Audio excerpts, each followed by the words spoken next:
वैदिक ऋषियों के समय में जो सही था आज सही नहीं। आज जो सही है शायद कल सही नहीं होगा। रोज जागरूकता से देखते रहना जरूरी है कि समय की धारा जब बदले तो हम भी बदले, लेकिन हम कल में जीते और अस्तित्व सदा आज है। हम होते हैं कल में, बीते कल में, और अस्तित्व है आज। हमारा तालमेल टूट जाता है, इससे महादुख पैदा होता है, इससे नरक निर्मित हो जाता है, क्योंकि हम हमेशा चूकते चले जाते हैं। वर्तमान से संबंध ना हो पाए तो परमात्मा से भी संबंध हो नहीं सकता, क्योंकि वर्तमान परमात्मा है और हम रहते हैं अतीत में। हमारी धारणाएं अतीत की वो कितनी ही मूढ़तापूर्ण हो जाएं, मगर हम उन्हें दोहराए जाते हैं, हम पीटे चले जाते हैं। हम कहते हैं हमारे बाप दादों के समय से चली आई। कभी उनकी अर्थवत्ता रही होगी, जरूर रही होगी।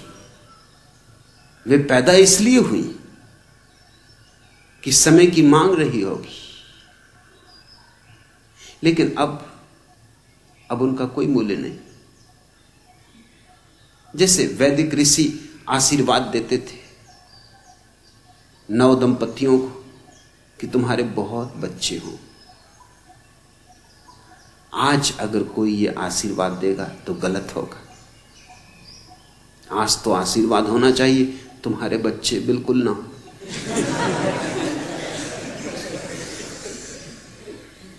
आज बहुत बच्चे हों ये आशीर्वाद नहीं है, ये तो अभिशाप हो जाएगा।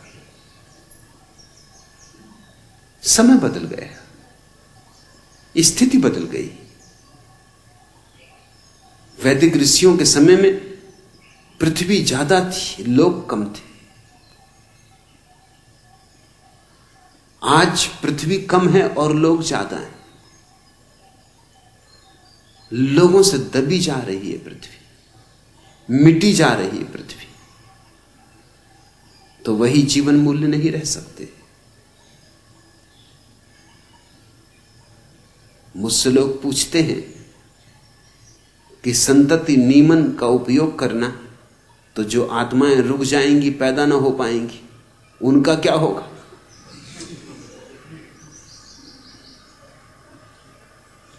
और क्या संतति नियमन करना हिंसात्मक नहीं?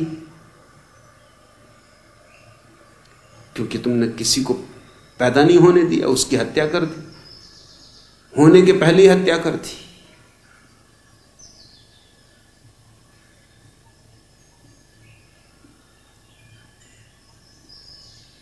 जो आत्मा पैदा नहीं हुई वो कोई और द्वार दरवाजा खटखटाएगी, कोई तुम्हारी द्वार दरवाजा है, कोई तुम एक ने ही ठेका ले रखा है। तुम जैसे मूड बहुत है,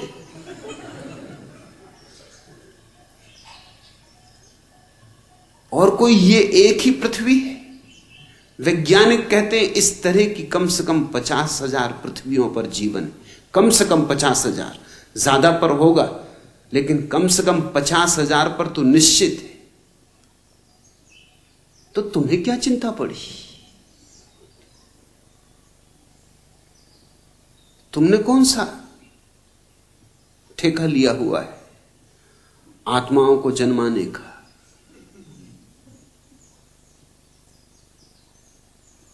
जो चलाता है इस विश्व को, चलाएगा उनको भी, उसकी जिम्मेवारी, उसकी समस्या वो समझे। तुम क्या परमात्मा की समस्याएं हल करने बैठे हो? तुम अपनी सुलझा लो, उतनी बहुत।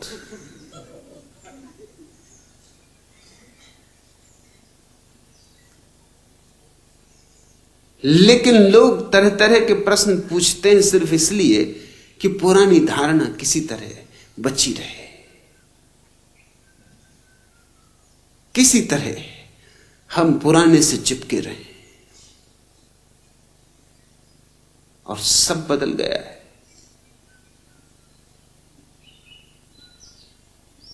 मुल्ला नसरुद्दीन कल मुझसे कह रहा था कल रात अकस्मात एक ब्यूटी गर्ल ने हमें रोका। हम समझे पहचानने में हो गया धोखा। हम कभी सुलभ लज्जा से दृष्टि झुकाए गुजर गए। कन्या के केस मारे गुस्से के बिखर गए। जोर जोर से चीखने लगी, शहर के जवां मर्दों आओ, इस शरीफ जादे से मुझको बचाओ।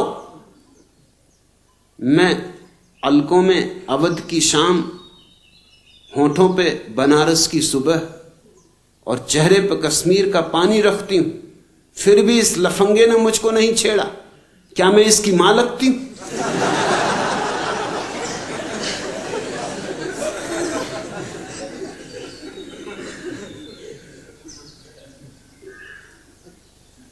जीवन रोज बदला जाता है। पुराने मूल्य बह जाते पानी, नए मूल्य आ जाते। पुरानी धारणाएं टूट जाती, नई धारणाएं आ जाती। सोच में पड़े हैं सेठ किशोरी रमन, क्योंकि डाकुओं ने उनकी पत्नी का कर लिया अपहरण। अब आया है पत्र उनके पास कि आप 1 किलो सोना गंदे नाले पर रख दीजिए, जो कि हमारे द्वारा स्वयं सहज लिया जाएगा, और यदि आपने ऐसा न किया तो आपकी सिठानी को वापस भेज दिया जाएगा।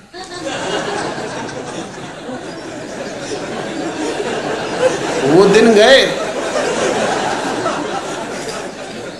जबकि डाकू कहते थे कि अगर रुपया ना भेजा तो हम पत्नी को छोड़ेंगे नहीं। वो दिन गए। अब तो वो कहते हैं पत्नी को घर वापस भेज देंगे सकुशल। तुम पूछते हो सत्यानंद, क्या जीवन मूल्य भी समयानुसार रूपांतरित होते हैं? निश्चित ही सभी चीजें बदलती हैं, बदलनी ही चाहिए।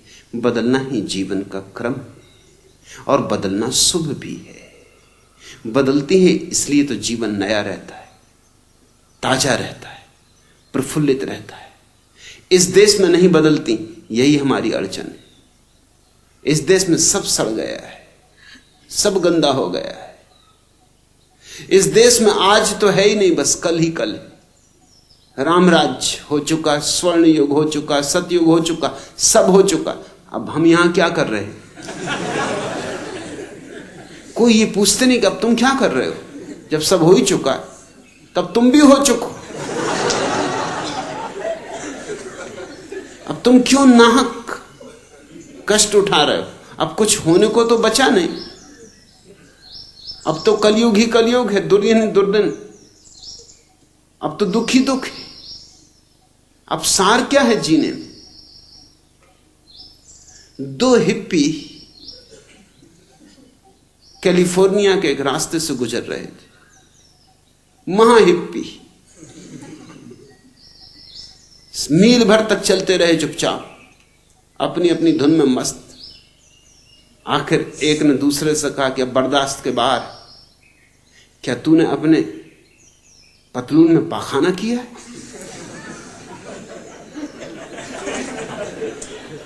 इतनी भयंकर बदबू आ रही है, और मील भर से मैं देख रहा हूं कि अगर ये बदबू कहीं और से आ रही होती तो छूट गई होती पीछे, मगर ये साथ ही चल रही। दूसरे ने कहा कि नहीं नहीं, बिल्कुल नहीं। मगर पहला भी ऐसा मानने वाला, उससे उतार पतलून।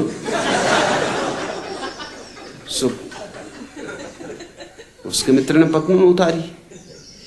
पतलून उतारते ही वो दूसरा चिल्लाया कि देख मैं क्या कहता था, और तू कहता है कि नहीं नहीं, तूने पाखाना किया है, ये क्या रहा? दूसरे ने कहा मैंने समझा भाई तुम पूछ रहे हो आज की।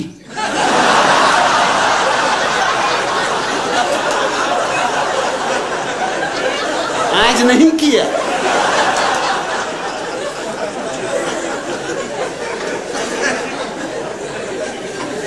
ऐसी इस देश की दशा है। यहां आज तो कुछ है ही नहीं, कुछ भी नहीं, सब कल हो चुका। बस उसको ढोते रहो, मुर्दा लाशों को। सड़ गई है, बांस उठ रही, मगर बड़ी प्यारी, अपनों की, और सदियों से पूजी गई, सम्मान सत्कार होता रहा है। सो सजाए रहो, समारे रहो। बाप दादे भी यही करते रहे, तुम भी यही करते रहो। हम कुछ भी बदलना नहीं चाहते। महावीर ने कहा था अपने मुनियों को कि नंगे पैर चलना। कहने का कारण था क्योंकि उस समय जूते बनते थे, वो सिर्फ चमड़े के बनते थे, और चमड़ा तो हिंसा होगी, पशु मारे जाएंगे। तो ठीक था, अपने जूतों के लिए पशुओं को क्या मारना। फिर दूसरे कोई कोलतार के और सीमेंट के रास्ते तो थे नहीं, खुली मिट्टी थी, मिट्टी के ही रास्ते थे। मिट्टी पे चलने में कोई अस्वास्थ्य नहीं, मिट्टी पे चलने में तो स्वास्थ्य है। हम भी तो मिट्टी के बने हैं। मिट्टी मिट्टी से मिलती तो जीवन पाती। तो अगर तुम कभी नंगे पैर थोड़ी देर मिट्टी पर रोज चलो तो लाभपूर्ण है, स्वास्थ्यप्रद है, हर्जा नहीं है जरा भी। मगर अभी जैन मुनि अभी भी चले जा रहा है कोलतार की सड़क पर, सीमेंट रोड पर। सोचते ही नहीं कि महावीर को क्या विचारों को पता है कि सड़कें ऐसी भी होंगी। कोलतार की जलती हुई सड़क, गर्मी के दिन, पैर में फफोले पड़े जा रहे हैं, मगर वो चला जा रहा है। और अब तो जूते कपड़े की भी बनते हैं, कैनवास के भी बनते हैं, रबर के भी बनते हैं। अब कोई चमड़े पे ही रुके हैं हम। अब तो जूते में कोई हिंसा नहीं है। अगर महावीर वापस लौट आए तो मैं तुमसे पक्का कहता हूं, और कुछ पहने का ना पहने, जूते जरूर पहनेंगे।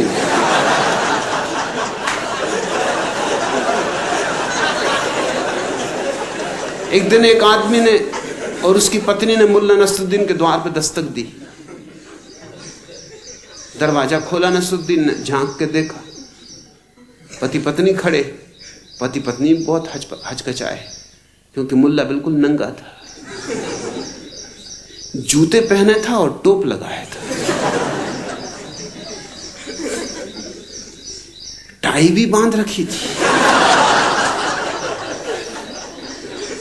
अब एकदम से जा भी नहीं सकते थे, अब आ ही गए। और मुल्ला भी नहीं कह सकता कि जाओ, पुराने परिचित थे, कहा आइए आइए विराजिए, बड़े सौभाग्य। पति आगे घोषा, पत्नी छिपी छिपी पीछे। पति तो इधर उधर देखने लगा, अब क्या कहे क्या ना कहे। कुछ सोच के भी आया था जिस काम से, वो भी एकदम भूल गया। ये नंगा आदमी, और बिल्कुल नंगा होता तो भी ठीक था। ये टोपी लगाए, जूते भी पहने और टाई भी बांधे, और बाकी सब चीजें नदारत, असली चीजें नदारत। मगर पत्नी से न रहा गया। पत्नी ने कहा कि मुल्ला जी, क्या मैं पूछ सकती हूं कि आप नंगे क्यों बैठे? मुल्ला ने कहा कि भाई, इस समय मुझे मिलने कोई आता ही नहीं। ये मेरे फुर्सत का समय, विश्राम का समय। सो घर में कोई है ही नहीं, तो अकेला अपने मस्त नग्न बैठता हूं, आराम करता हूं। अब दिन भर कसे कसे बेल्ट बांधे हुए हैं, पैंट बांधे हुए हैं,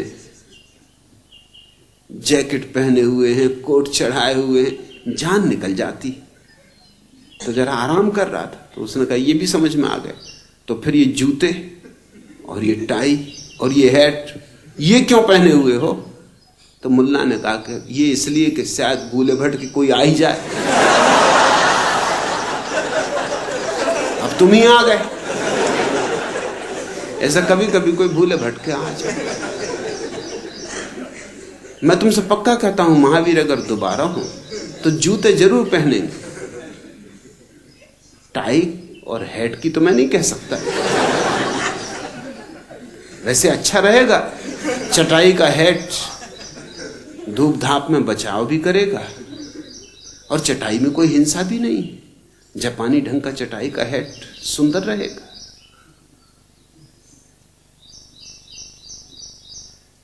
लेकिन जैन मुनि लकीर का फकीर है, वो कैसे पहन सकता है?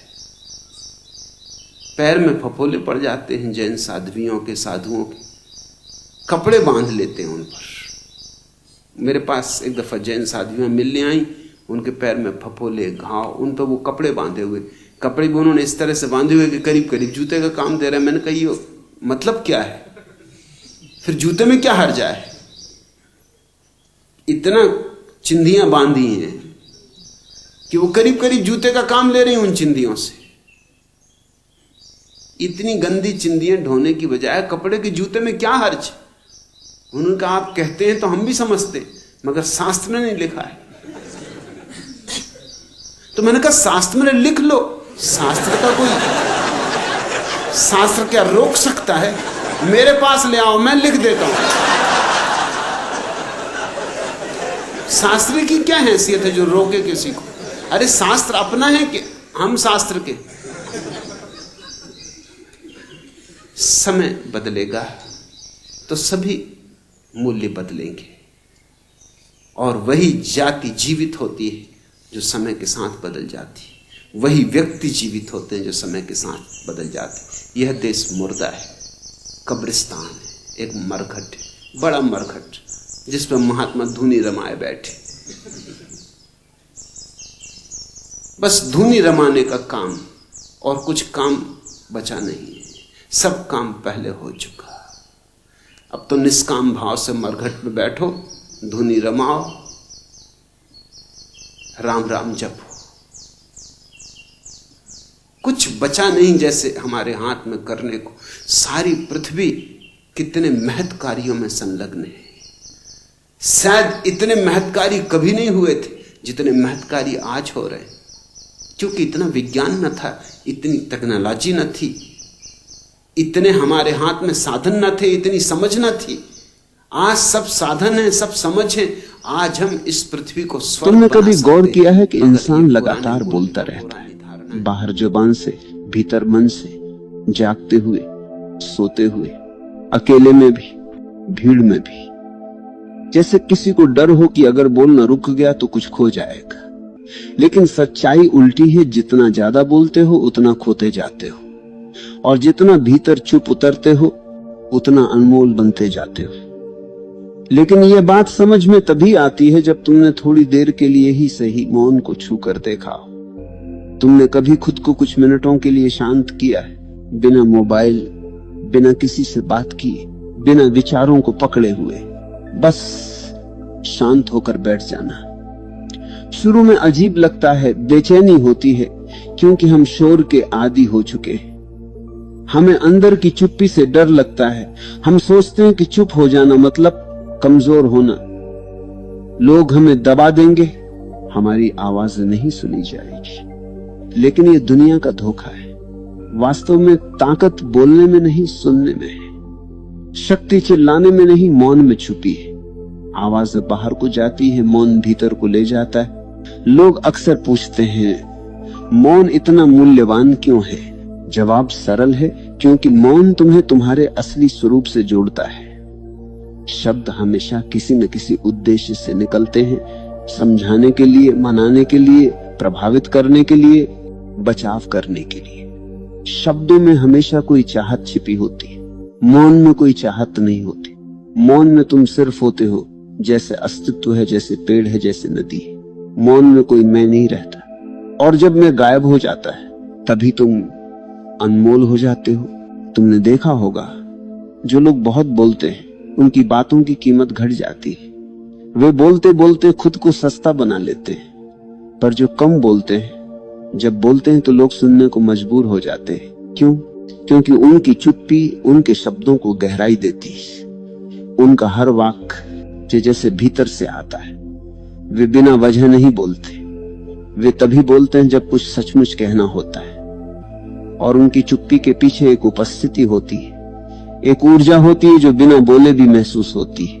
लेकिन ध्यान रखना, ये चुप्पी केवल जबान की चुप्पी नहीं है। सिर्फ चुप बैठ जाने से कुछ नहीं होगा अगर भीतर विचारों का तूफान चल रहा। असली मौन भीतर के विचारों का शांत होना है। ये कठिन है लेकिन असंभव नहीं, क्योंकि विचार तुम्हारे दुश्मन नहीं है, वे तुम्हारे ही बनाए हुए हैं। तुमने उन्हें सालों तक महत्व दिया है। तुमने मान लिया है कि विचार ही तुम हो, लेकिन विचार बदलते हैं, तुम नहीं बदलते। विचार आते जाते हैं, तुम स्थिर हो। तुम वह हो जो विचारों को देखता है। जब ये समझ आ जाती है तो चुप्पी आनी शुरू हो जाती है। विचार आते हैं पर तुम उन्हें पकड़ते नहीं। वे आते हैं और चले जाते हैं, और बीच में जो खाली जगह बचती है वही मौन है। वही तुम्हारी असली ताकत है। लोग समझते हैं कि मौन में कुछ नहीं मिलता है, जबकि असल में मौन में सब मिलता है। मौन में शांति मिलती है, स्पष्टता मिलती है, अंतर्दृष्टि मिलती है।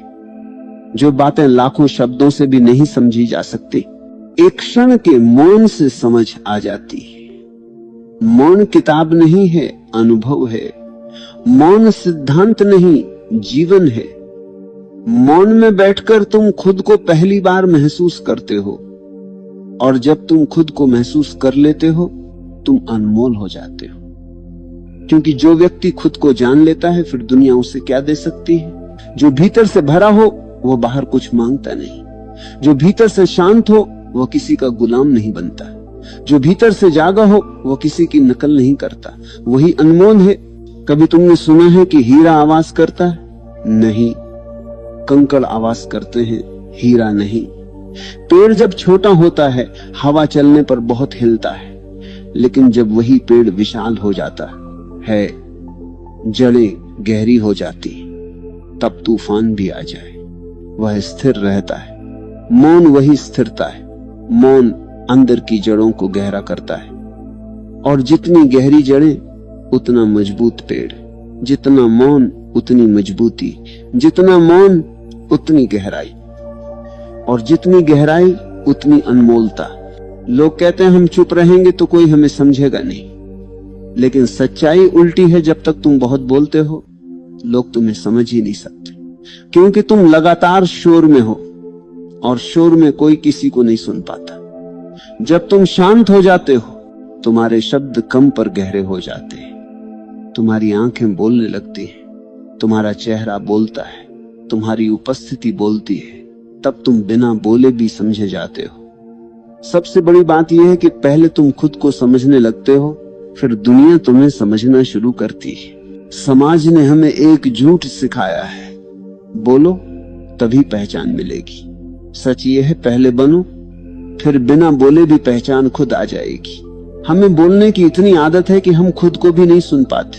सुबह उठते ही फोन, सोशल मीडिया, बातचीत, काम, एक क्षण के लिए भी भीतर उतरने का मौका नहीं देते। इसलिए हमारा जीवन हल्का हो गया है, गहराई गायब हो गई। हम दिखने के लिए जी रहे हैं, होने के लिए नहीं। हम सबको बताने में लगे हैं कि हम कौन हैं, क्योंकि हमें खुद पता नहीं है कि हम कौन हैं। तुम किसी भी महान व्यक्ति को देख लो, सच्चा नेता, महान संत, गहरा चिंतक, उन सब में एक समानता मिलेगी। वे बहुत शांत होते हैं, उनके भीतर एक ठहराव होता है। वे बोले तो दुनिया सुने, नहीं बोले तो भी उनका अस्तित्व बोलता रहता है। गांधी बहुत कम बोलते थे, बुद्ध कई कई दिन मौन रहते थे, कृष्ण युद्ध भूमि में भी शांत थे। ये लोग इसलिए महान नहीं थे कि वे बोलते थे, बल्कि इसलिए कि वे जब बोलते थे तो सत्य बोलते थे। सत्य केवल मौन में जन्म लेता है, झूठ शोर में पनपता है। मौन क्या करता है? मौन समझ देता है। बोलना प्रतिक्रिया है, मौन निरीक्षण है। प्रतिक्रिया जल्दबाजी होती है, निरीक्षण बुद्धिमत्ता। जब तुम चुप रहते हो तुम हर बात को गहराई से देख पाते हो। तुम सोचते नहीं, तुम देखते हो। और जो व्यक्ति देखने लगता है वह समझने लगता है। समझ आ जाए तो समस्या खुद हट जाती है। दुनिया की अधिकांश समस्याएं इसलिए नहीं है कि वे कठिन हैं, बल्कि इसलिए है कि हम उन्हें बिना समझे हल करना चाहते हैं। मौन पहले समझ बनाता है, फिर समाधान खुद आता है। तुम्हें लगता है कि बोलना अभिव्यक्ति है, पर वास्तव में सबसे गहरी अभिव्यक्ति मौन ही है। प्रेम की भाषा क्या है? क्या शब्द? नहीं, प्रेम तो नजरों से, स्पर्श से, मौन से समझा जाता है।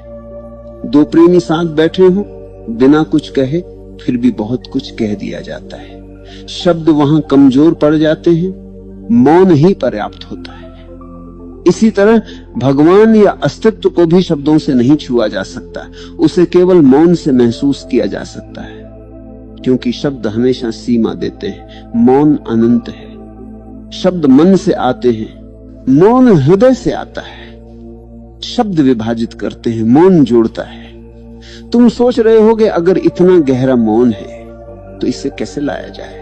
जबरदस्ती नहीं लाया जा सकता। अगर तुम कहो मैं अभी से चुप रहूंगा तो तुम्हारा मन और अधिक बोलेगा। मौन आदेश से नहीं, समझ से आता है। पहले समझो कि मैं क्यों बोलता हूं, मैं किस भय से भाग रहा हूं। क्या मैं दूसरों को प्रभावित करना चाहता हूं? क्या मैं स्वीकार्यता खोजता हूं? क्या मुझे लगता है कि अगर मैं चुप हूं तो मैं कुछ कम हूं?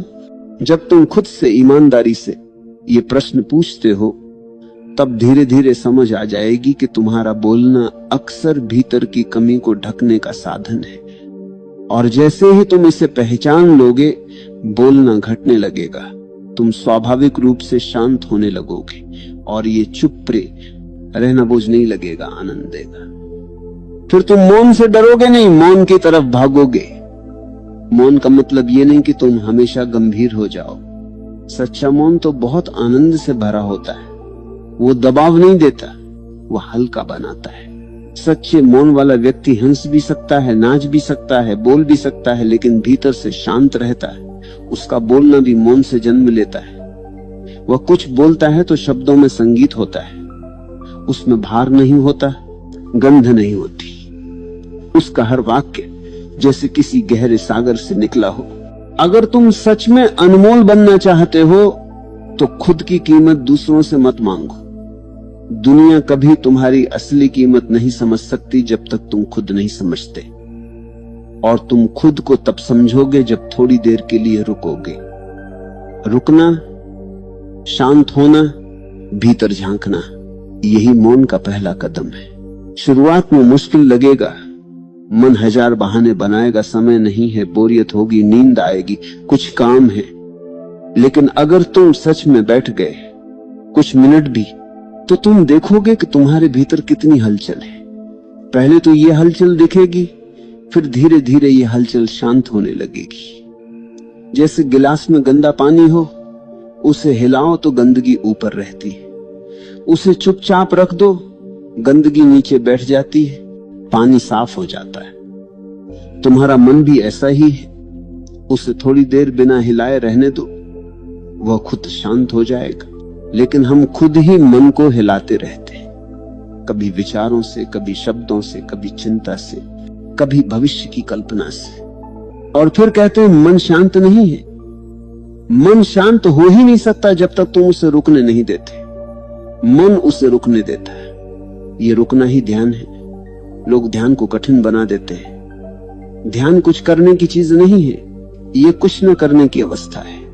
बस चुप बैठना है, देखना है, कुछ भी जबरदस्ती नहीं करना। धीरे धीरे विचार कम होंगे, फिर और कम, फिर कभी कभी बीच में अंतराल आएंगे। और उन अंतरालों में जो स्वाद आता है वही असली मौन है। एक बार ये स्वाद लग गया, फिर तुम कभी पुराने जीवन में नहीं लौटोगे। फिर तुम जान जाओगे अनमोल होना प्रयास से नहीं, मौन से होता है।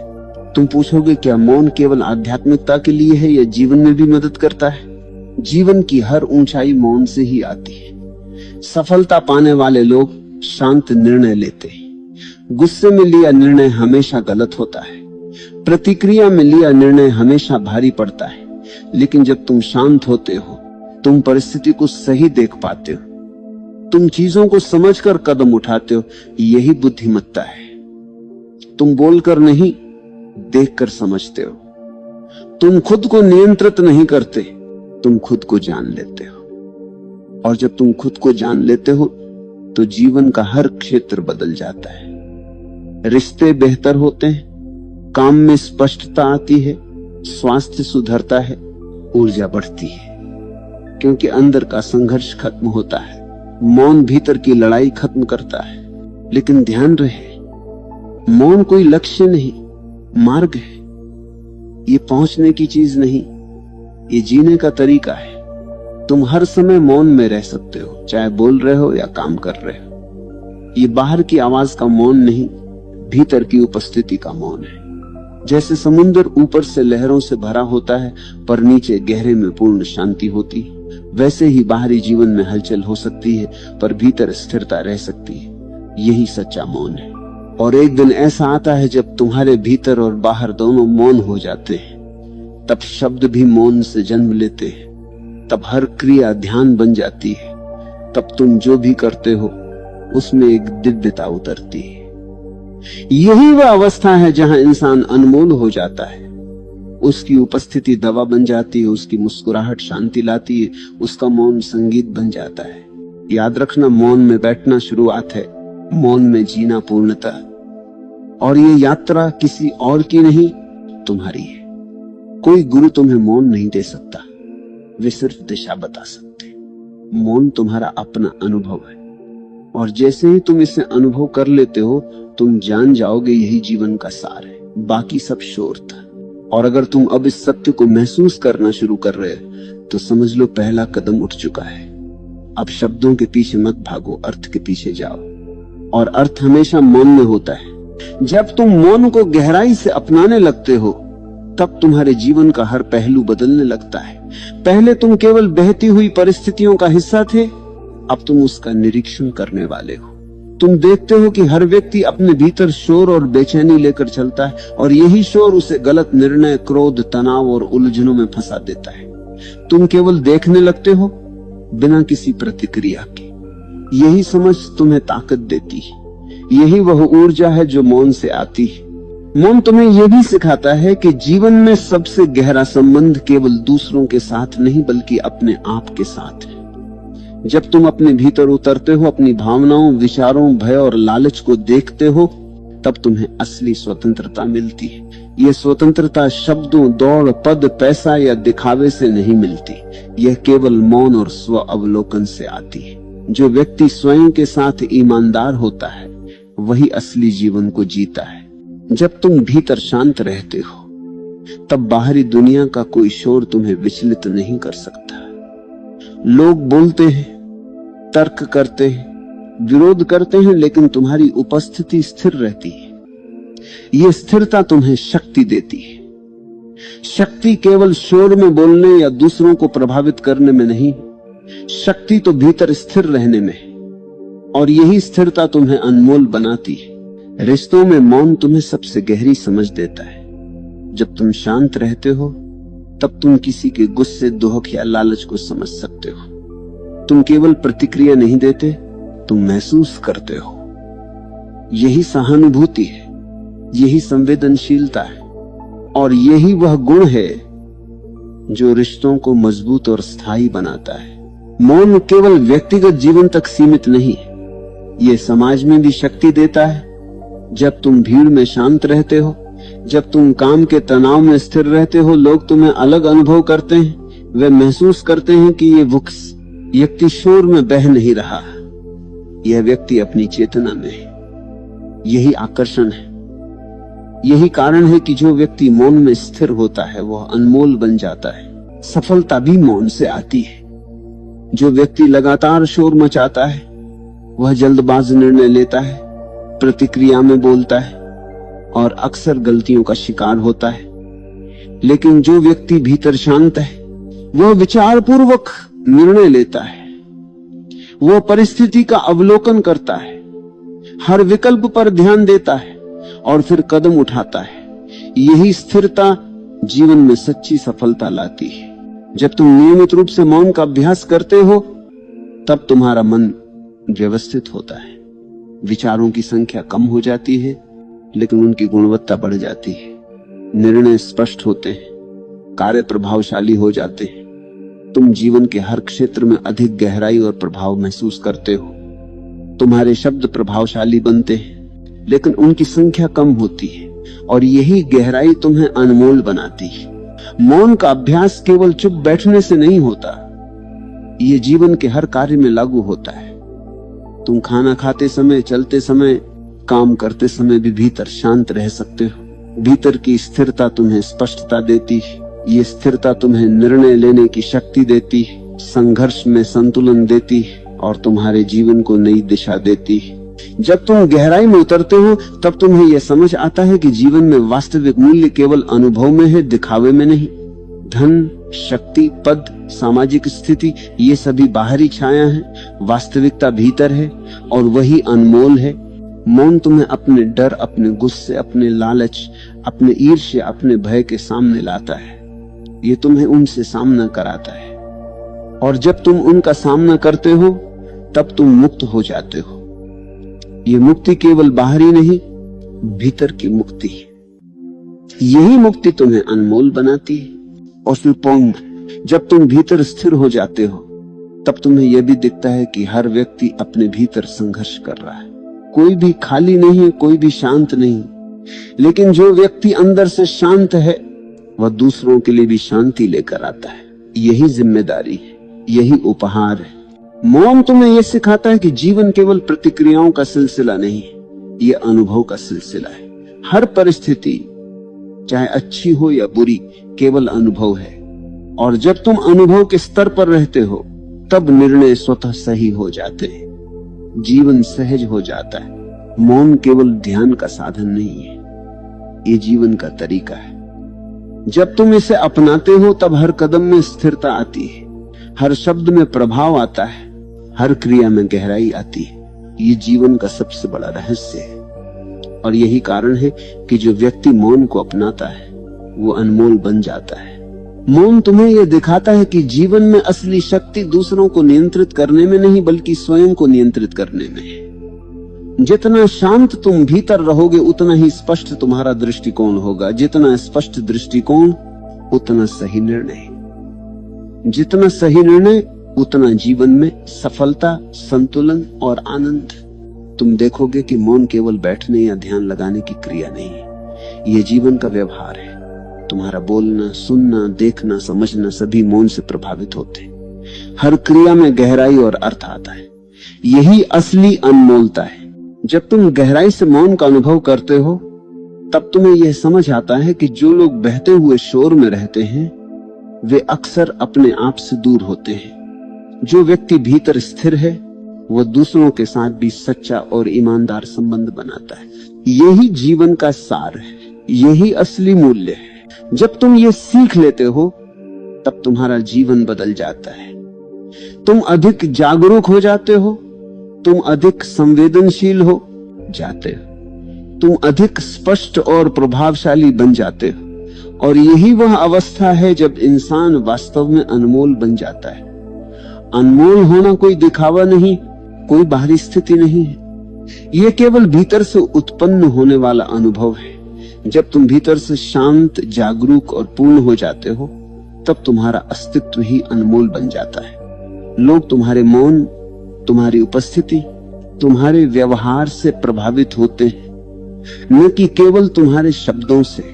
मौन तुम्हें यह सिखाता है कि जीवन में असली शक्ति अपने भीतर जागरूकता लाने में है। बाहरी दुनिया में शक्ति केवल क्षणिक होती है। सत्ता, पद, पैसा, ये सब केवल समय के साथ बदलते हैं, लेकिन जो शक्ति तुम भीतर प्राप्त करते हो वह स्थायी है। ये तुम्हारे अनुभव, तुम्हारी समझ और तुम्हारी स्थिरता में रहती है।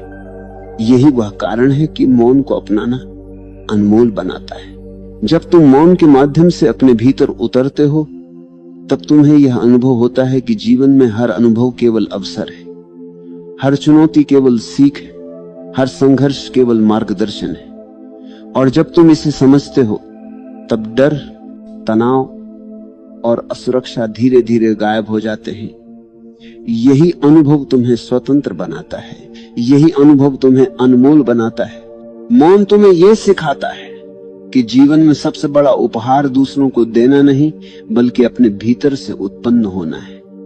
जब तुम भीतर से शांत, जागरूक और पूर्ण हो जाते हो तब तुम्हारी ऊर्जा अपने आप दूसरों तक पहुंचती है, बिना कोशिश, बिना शब्द, बिना दिखावे।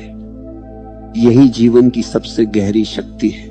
जब तुम मौन को अपने जीवन का हिस्सा बना लेते हो, तब तुम्हारा निर्णय लेने का तरीका बदल जाता है। तुम जल्दी में प्रतिक्रिया नहीं करते, तुम विचार पूर्वक देखते हो, और ये समझ तुम्हें हर क्षेत्र में सफलता देती है। काम में, रिश्तों में, समाज में, हर जगह तुम्हारी स्थिरता और गहरा ई का असर दिखाई देता है। मौन तुम्हें यह भी सिखाता है कि जो लोग शोर मचाते हैं वे अक्सर अपनी असुरक्षा छिपा रहे होते हैं। जो व्यक्ति भीतर स्थिर है वह अपने भीतर की पूर्णता को जानता है। वह किसी की मान्यता, किसी की स्वीकृति या किसी बाहरी शक्ति के लिए प्रयास नहीं करता। यही स्वतंत्रता है, यही अनमोलता है। जब तुम गहराई में उतरते हो तब तुम्हें यह समझ आता है कि शब्द केवल बाहरी दुनिया के लिए है। भीतर की गहराई में वास्तविकता मौन में है, प्रेम मौन में है, समझ मौन में है, शक्ति मौन में है।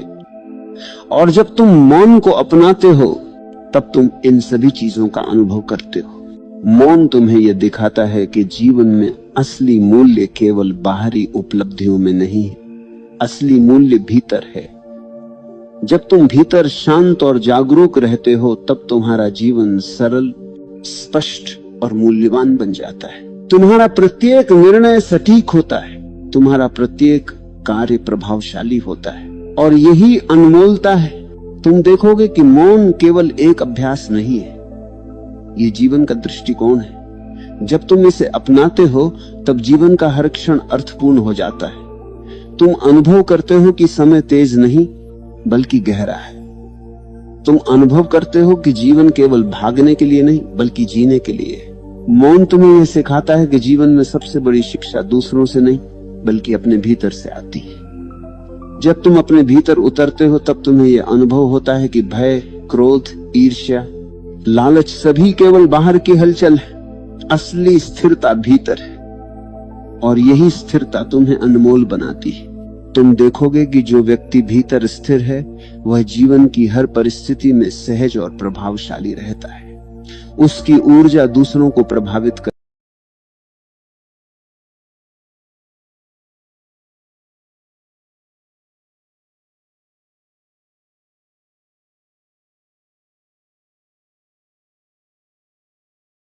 कभी रुको और अपने भीतर चल रही सोच को ध्यान से देखो। तुम्हारे मन में उठने वाला हर विचार, हर भावना, हर कंपन ब्रह्मांड में एक अदृश्य तरंग के रूप में फैल जाता है। इंसान को लगता है कि उसके विचार केवल उसी के भीतर घूमते हैं, पर सच ये है कि वही विचार ब्रह्मांड में जाकर उसके भविष्य की रूपरेखा बनाने लगते हैं। तुम जैसा भीतर महसूस करते हो ब्रह्मांड वैसा ही बाहर तुम्हारे लिए रचने लगता है। अगर तुम भीतर डर से भरे हो तो ब्रह्मांड तुम्हारे मार्ग में डर को बढ़ाने वाले अवसर ही भेजता है। अगर तुम्हारे भीतर कमी का भाव है तो ब्रह्मांड तुम्हारे लिए और कमी के अनुभव लाता है, क्योंकि ब्रह्मांड तुम्हारे शब्द नहीं सुनता, वह केवल तुम्हारी ऊर्जा सुनता है। तुम्हारे भीतर कैसी कंपन उठ रही है, तुम्हारा मन कैसी तरंगे भेज रहा है, तुम्हारे भाव किस दिशा में बह रहे हैं, ब्रह्मांड हर क्षण उसका उत्तर दे रहा है। हम समझते हैं कि हमारी प्रार्थनाएं क्यों पूरी नहीं होती, हमारी मेहनत का फल देर से क्यों मिलता है, हमारी चाहतें अधूरी क्यों रह जाती हैं, लेकिन हम कभी यह नहीं देखते कि भीतर हम क्या महसूस कर रहे हैं। मेहनत बाहर होती है लेकिन उसका फल भीतर की ऊर्जा से तय होता है। अगर मन में असुरक्षा है तो मेहनत का परिणाम भी असुरक्षित हो जाता है। अगर मन में विश्वास है तो छोटा सा कदम भी बड़ा फलक बनकर लौटता है। ब्रह्मांड का नियम बहुत सरल है। जिस तरह की सोच तुम अपने भीतर पकड़े रखते हो वैसा ही भविष्य तुम्हें मिलता है। कई लोग पूछते हैं क्यों मुझे हमेशा कठिनाई मिलती है, क्यों मेरे साथ वही समस्याएं दोहराई जाती हैं। क्योंकि तुम उन्हें भीतर बार बार महसूस करते हो।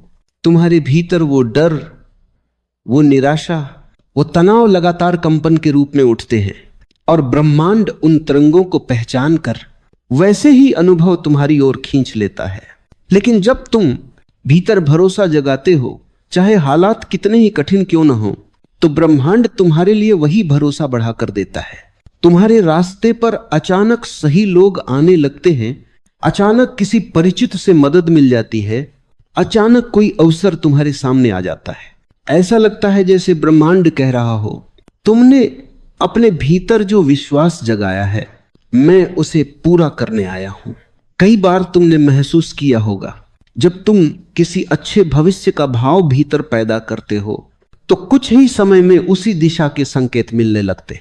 जब तुम मन में किसी बदलाव की तीव्र इच्छा करते हो तो परिस्थितियां वैसी बनने लगती हैं। ये सब संयोग नहीं होते, ये ब्रह्मांड का उत्तर होता है। ब्रह्मांड शब्द नहीं सुनता, वो केवल तुम्हारी भावना सुनता है। तुम चाहे बोलो कि तुम सक्षम हो, लेकिन यदि तुम भीतर से खुद को कमजोर महसूस करते हो तो ब्रह्मांड तुम्हारे लिए कमजोर परिस्थितियां ही बनाता है। और यदि तुम भीतर से अडिग विश्वास रखते हो तो ब्रह्मांड तुम्हारी राह में वही मजबूती भेजता है। याद रखो, तुम्हारी सोच तुम्हारी वास्तविकता को आकार देती है। तुम्हारी भावना तुम्हारे भविष्य के बीज बोती है और तुम्हारी ऊर्जा यह तय करती है कि तुम्हें जीवन से क्या मिलेगा और क्या नहीं। हर सुबह जब तुम आंखें खोलते हो तुम्हारे भीतर हजारों विचार जागते हैं। उनमें से कौन सा विचार तुम्हारी ऊर्जा बनता है, वही तुम्हारे पूरे दिन का स्वरूप तय करता है। और यही ऊर्जा दिन को सप्ताह में, सप्ताह को महीनों में और महीनों को जीवन के अनुभवों में बदल देती है।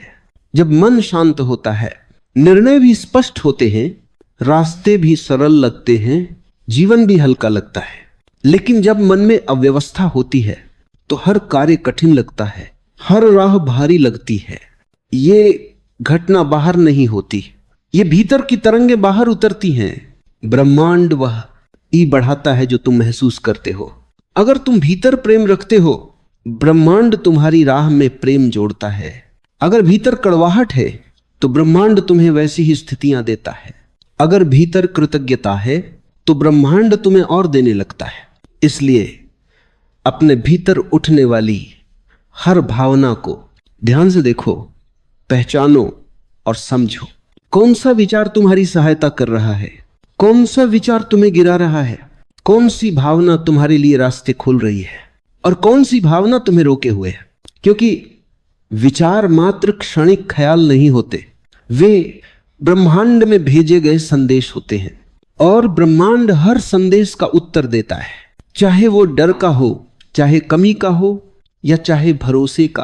तुम्हारी सोच जितनी देर तक किसी भावना को पकड़े रखती है वही भावना तुम्हारे जीवन का अनुभव बन जाती है। डर को जितना पकड़ोगे जीवन में उतना डर बढ़ेगा, विश्वास को जितना पकड़े रखोगे जीवन उतना बदल जाएगा।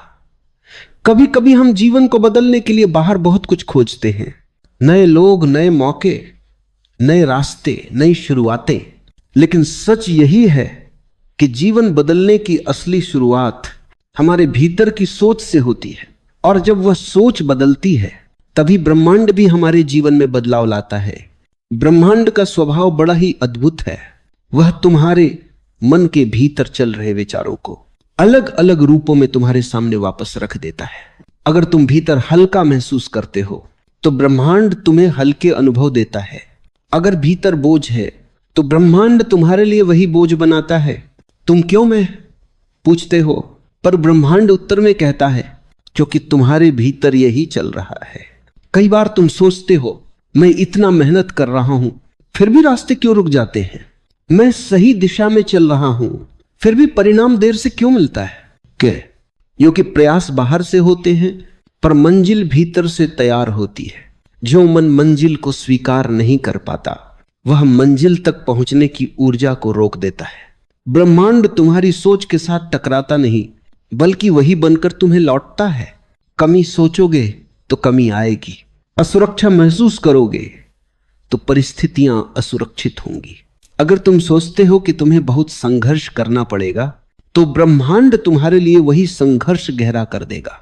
लेकिन अगर तुम विश्वास रखते हो कि तुम्हें वही मिलेगा जिसकी तुम योग्यता रखते हो तो ब्रह्मांड पूरा तंत्र बदल देता है ताकि वह चीज तुम्हें मिल सके।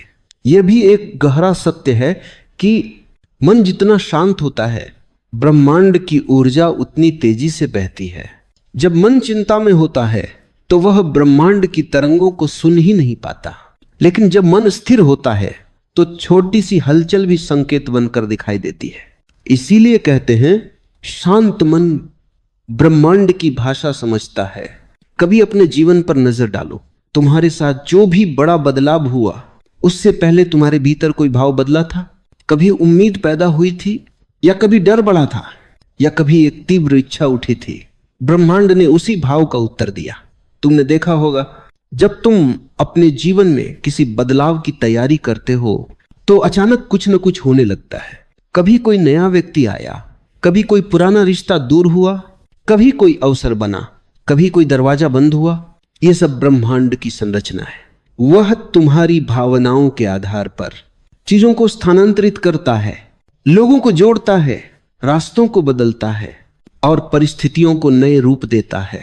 यह सब इसलिए होता है क्योंकि तुम्हारी सोच सिर्फ विचार नहीं, वह एक चुंबक है। वह तुम्हारे जीवन में वही खींचती है जिसका तुम भीतर से अनुभव कर रहे हो। अगर तुम भीतर दुख लेकर चलते हो तो तुम दुख को ही आकर्षित करते हो। अगर तुम भीतर प्रेम रखते हो तो ब्रह्मांड तुम्हारे जीवन में ऐसे लोग और घटनाएं भेजता है जो तुम्हें प्रेम की ओर ले जाएं। और यदि तुम भीतर से तैयार हो जाते हो किसी बड़े बदलाव के लिए, तो ब्रह्मांड उसी बदलाव की भी नींव रख देता है। याद रखो, ब्रह्मांड कोई दंड या पुरस्कार नहीं देता, वह कोई न्यायाधीश नहीं है। वह तो बस तुम्हारी ऊर्जा का प्रतिबिंब है। तुम अपने भीतर जैसा संसार बनाते हो, बाहर वही संसार आकार लेता है। इसीलिए जीवन में हर जगह कहा गया है, अपने विचारों को संभालो, क्योंकि यही विचार भाग्य को बदलने की ताकत रखते हैं। तुम्हारे भीतर की सोच के अनुसार समय बदलता है, लोग बदलते हैं, रास्ते बदलते हैं और भविष्य बदल जाता है। कभी ध्यान दो, जब तुम सकारात्मक महसूस करते हो तो छोटी छोटी बातों में भी खुशी दिखाई देती है। रिश्ते हल्के लगते हैं, काम आसान लगता है, बातें साफ दिखाई देती है। लेकिन जब मन नकारात्मक होता है तो छोटी समस्या भी पहाड़ लगती है, रिश्ते बोझ लगते हैं, काम भारी लगता है। ये अंतर बाहर नहीं, तुम्हारे भीतर होता है और ब्रह्मांड बस उसी को बाहरी रूप दे देता है। इसलिए सबसे पहली चीज, हमेशा अपनी सोच को बदलना है, क्योंकि ब्रह्मांड उसी सोच को आधार बनाकर तुम्हारा रास्ता बनाता है। यदि तुम भीतर से विश्वास करते हो कि तुम नए स्तर के योग्य हो, तो ब्रह्मांड तुम्हें वहां तक पहुंचाने वाली सारी सीढ़ियां खुद तैयार कर देता है। अगर तुम भीतर डर रखते हो तो वह डर तुम्हें आगे बढ़ने नहीं देता। ब्रह्मांड दिशा देने की कोशिश हमेशा करता है, लेकिन दिशा उसी को दिखती है जिसके भीतर स्थिरता होती है। जो मन के शोर में उलझा है उसे ब्रह्मांड की फुसफुसाहट सुनाई नहीं देती, लेकिन जो थोड़ा भी शांत हो जाए वह हर छोटे संकेत को पहचान लेता है। ये संकेत कभी किसी व्यक्ति के रूप में आते हैं, कभी किसी अवसर के रूप में, कभी किसी अचानक आए विचार में, कभी किसी सपने में और कभी किसी अनजाने आकर्षण में। जब तुम कहते हो मुझे नहीं पता क्यों, लेकिन दिल इसी ओर खींच रहा है, तो समझो कि ब्रह्मांड उसी ओर तुम्हें बुला रहा है। कभी कभी जीवन में ऐसा समय आता है जब सब कुछ थम सा जाता है, रास्ते आगे नहीं बढ़ते, निर्णय धुंधले पड़ जाते हैं, लोग समझ में नहीं आते और मन एक शून्य सी अवस्था में पहुंच जाता है। ऐसे समय में कई लोग टूट जाते हैं, पर सच तो यह है कि यही वह समय होता है जब ब्रह्मांड तुम्हारी ऊर्जा को फिर से आकार दे रहा होता है। ब्रह्मांड तुम्हें रोकता नहीं, वो तुम्हें तैयार करता है। इतिहास गवाह है, हर बड़ा बदलाव किसी रुकावट के बाद ही जन्म लेता है, क्योंकि वही रुकावट तुम्हारे भीतर नई तरंग पैदा करती है। वही रुकावट पुरानी सोच को तोड़ती है। जब तुम कहते हो अब मैं ऐसे नहीं जी सकता, तो ब्रह्मांड सुनता है। जब तुम कहते हो मैं अब अपने भीतर बदलाव चाहता हूं, तो ब्रह्मांड उसके लिए घटनाएं जोड़ने लगता है। जब तुम कहते हो मुझे अब अपनी सच्ची राह चाहिए, तो ब्रह्मांड तुम्हारी राह से गलत लोगों, गलत स्थितियों और गलत दिशाओं को हटाना शुरू कर देता है। पर इंसान इसे संघर्ष समझता है, जबकि ब्रह्मांड इसे शुद्धिकरण कहता है। तुम्हारी ऊर्जा को साफ किए बिना ब्रह्मांड तुम्हें नए स्तर पर नहीं ले जा सकता। इसलिए कभी कभी वह तुम्हारे जीवन से वे सब चीजें हटा देता है जिन्हें तुमने कसकर पकड़ा हुआ होता है, पर जो तुम्हारी यात्रा के लिए सही नहीं होती। कई लोग शिकायत करते हैं, क्यों मेरा ही रिश्ता टूटा, क्यों मैं ही नौकरी से निकला, क्यों मैं ही अकेला पड़ गया। लेकिन अगर वे थोड़ा गहराई से देखें तो पाएंगे कि वही घटनाएं उनकी असली दिशा का द्वार खोलने वाली थी। ब्रह्मांड तुम्हें नहीं गिराता, वह तुम्हारी ऊर्जा को नया रूप देता है। वह उन दरवाजों को बंद करता है जो अब तुम्हारे लिए उपयोगी नहीं है। वह उन लोगों को दूर करता है जिनका रोल पूरा हो चुका है। वह उन परिस्थितियों को समाप्त करता है जो तुम्हारी आगे की यात्रा में बाधा बन सकती थी। और इसी के साथ वह तुम्हारे लिए नई राहें बनाता है, धीरे, चुपचाप, बिना शोर किए। कभी किसी नए व्यक्ति के माध्यम से, कभी किसी नए अवसर के माध्यम से, कभी किसी अचानक आए विचार में, और कभी किसी छोटी सी घटना के बहाने। ब्रह्मांड को समय का कोई दबाव नहीं होता। वह हर चीज को सबसे सही क्षण पर जोड़ता है। जब तुम्हारी ऊर्जा मैच हो जाती है तब चीजें अचानक तुम्हारी ओर खींचने लगती हैं, और ये खिंचाव इतना गहरा होता है कि तुम खुद भी नहीं समझ पाते कि अब जीवन इतनी तेजी से कैसे बदल रहा है। कभी सोचा है कुछ लोग अचानक क्यों चमक जाते हैं? कुछ लोगों के जीवन में अचानक बड़े अवसर क्यों आते हैं? क्यों कुछ लोग अंधकार से निकलकर एकदम उजाले में पहुंच जाते हैं? क्योंकि उनके भीतर एक भाव बदल गया होता है, उनकी सोच बदल चुकी होती है, उनकी ऊर्जा ब्रह्मांड की तरंगों से मेल खा चुकी होती है। और जैसे ही ये मेल बैठता है, ब्रह्मांड कहता है अब तुम्हारी बारी है। यही कारण है कि हर इंसान का सही समय अलग होता है। किसी का जल्दी आता है, किसी का देर से, किसी का बहुत धीरे आता है, किसी का एकदम अचानक। क्योंकि यह समय घड़ी से नहीं, ऊर्जा से तय होता है। जब तुम्हारी ऊर्जा तैयार होती है तभी तुम्हारा समय आता है। तुम चाहे कितना भी कोशिश करो, उस समय से पहले कुछ नहीं होता। और जैसे ही ऊर्जा परिपक्व होती है तो जो वर्षों से रुका था वो कुछ दिनों में पूरा हो जाता है। यह ब्रह्मांड का नियम है। वो सही चीज सही व्यक्ति को सही समय पर ही देता है। इसलिए संघर्ष से मत डरो, रुकावटों से मत घबराओ, अकेलेपन को अभिशाप मत समझो। ये सब संकेत हैं कि ब्रह्मांड तुम्हें किसी बड़े स्तर पर उठाने की तैयारी कर रहा है। तुम आज जो महसूस कर रहे हो वही ब्रह्मांड तुम्हारे भविष्य में लिख रहा है। तुम जितना भीतर साफ होते जाओगे, तुम्हारी राह उतनी रोशन होती जाएगी। तुम जितना विश्वास रखोगे, ब्रह्मांड उतनी ही तेजी से तुम्हारे लिए रास्ते बनाता जाएगा। अगली बार जब तुम अकेला, टूटा, थका हुआ या उलझा महसूस करो तो समझ लेना तुम्हारी ऊर्जा बदल रही है। और जब ऊर्जा बदलती है तो पूरा जीवन बदल जाता है। ब्रह्मांड का सबसे सुंदर सच यह है कि यह तुम्हारी हर छोटी से छोटी सोच का जवाब देता है। यह वही रचता है, वही लौटाता है, वही बनाता है जिसकी तरंगे तुम अपने भीतर से पैदा करते हो। बहुत से लोग सोचते हैं कि जीवन बस यूं ही चलता है, कभी अच्छा, कभी बुरा, कभी कठिन, कभी आसान।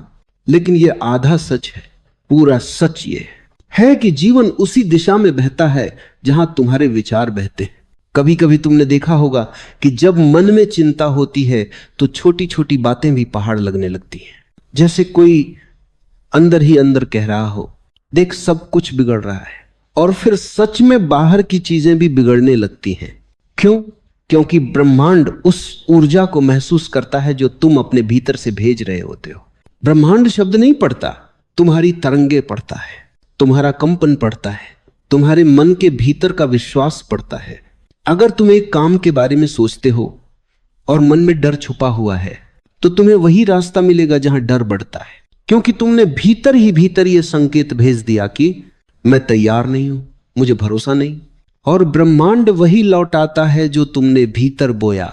लेकिन जब तुम्हारी सोच बदल जाती है, जब तुम अपने दिल में यह महसूस करते हो कि मेरे लिए रास्ते खुलेंगे, मैं योग्य हूं और मैं पाने के लायक हूं, तो ब्रह्मांड का पूरा प्रवाह तुम्हारी ओर मुड़ जाता है। तुम्हारे लिए नए मौके आने लगते हैं। अचानक ऐसा लगता है जैसे किसी अदृश्य शक्ति ने चीजें व्यवस्थित करनी शुरू कर दी हो। परिस्थितियां बदलने लगती हैं, लोग बदलने लगते हैं, रास्ते खुलने लगते हैं। और तुम खुद भी बदलने लगते हो। यह चमत्कार नहीं है, यह है ब्रह्मांड का स्वाभाविक नियम है। ब्रह्मांड तुम्हें वह नहीं देता जो तुम मांगते हो, ब्रह्मांड तुम्हें वह देता है जो तुम मानते हो। कितना बड़ा फर्क है इन दो शब्दों में, मांगना और मानना। मांगना एक इच्छा है, लेकिन मानना एक विश्वास है। इच्छा हवा में तैरती रहती है, लेकिन विश्वास तरंगे बनकर ब्रह्मांड तक पहुंच जाता है। और जब तरंग पहुंचती है, ब्रह्मांड प्रतिक्रिया देता है।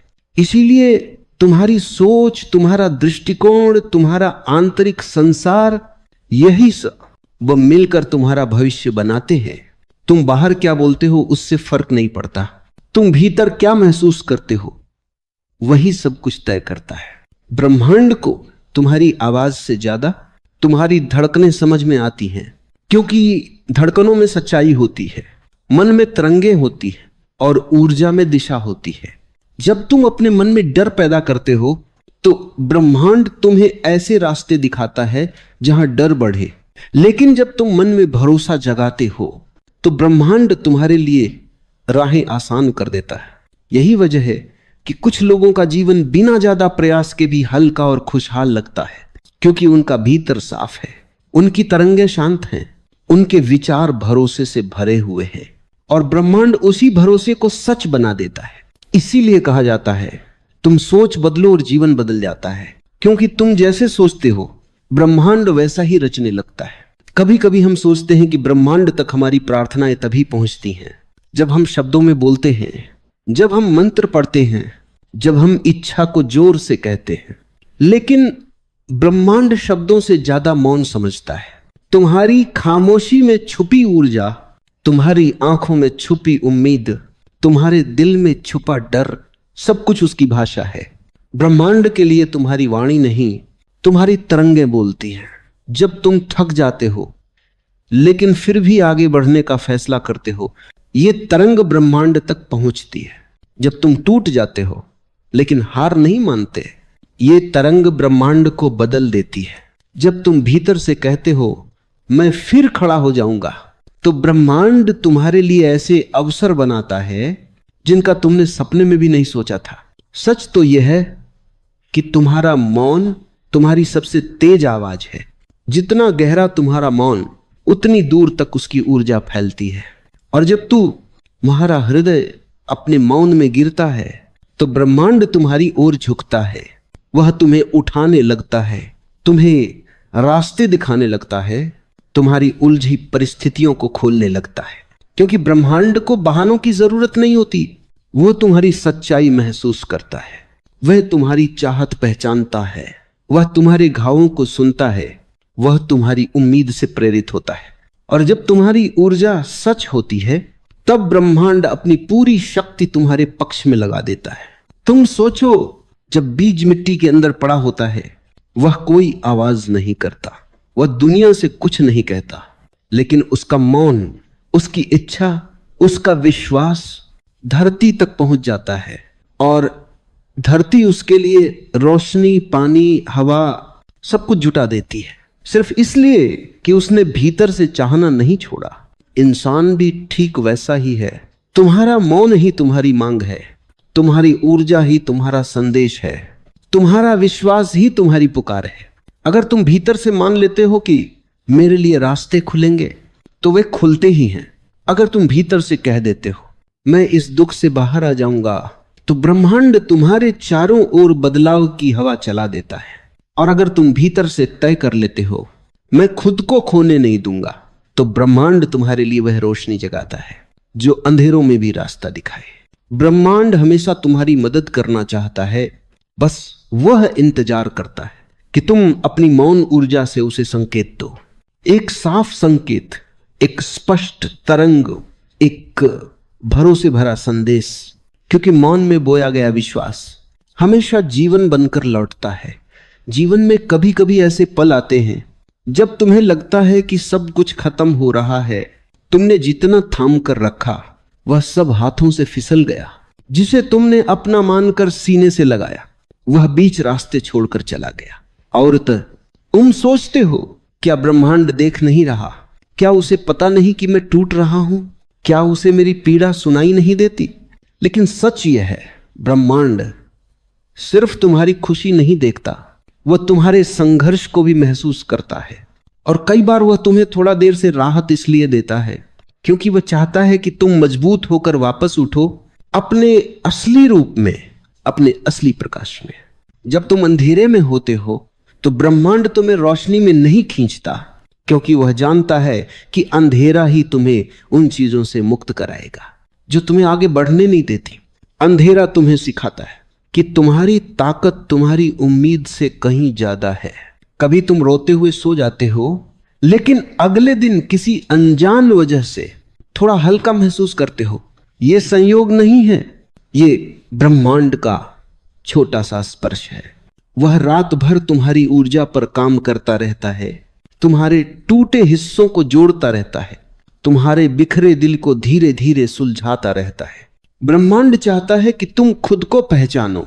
वह चाहता है कि तुम समझो कि तुम्हारी कीमत किसी के जाने या रहने से तय नहीं होती। तुम्हारी कीमत तुम्हारी आत्मा से तय होती है, और आत्मा कभी कम नहीं होती। जब तुम टूटकर भी अपने भीतर की रोशनी ढूंढते हो तो ब्रह्मांड तुम्हें और खूबसूरत तरीके से जोड़ देता है। और जब तुम वापस उठते हो तो तुम वैसे नहीं होते जैसे पहले थे। तुम उस रूप में होते हो जो सबसे कठिन रातों को जीत कर निकला है। ब्रह्मांड तुम्हारे संघर्ष को देखता है, वह तुम्हारी चुप्पी में छुपी पुकार सुनता है, वह तुम्हारी थकान में छुपी हिम्मत को समझता है। इसलिए हार मत मानो, क्योंकि जितना मुश्किल सफर होगा उतनी ही खूबसूरत मंजिल तुम्हारे लिए रखी गई है। तुम्हारी चल रही परीक्षा तुम्हें तोड़ने के लिए नहीं, तुम्हें उठाने के लिए है। और जब ब्रह्मांड उठाता है तो वह इतना ऊपर उठाता है कि पुराने घाव भी छोटे लगने लगते हैं।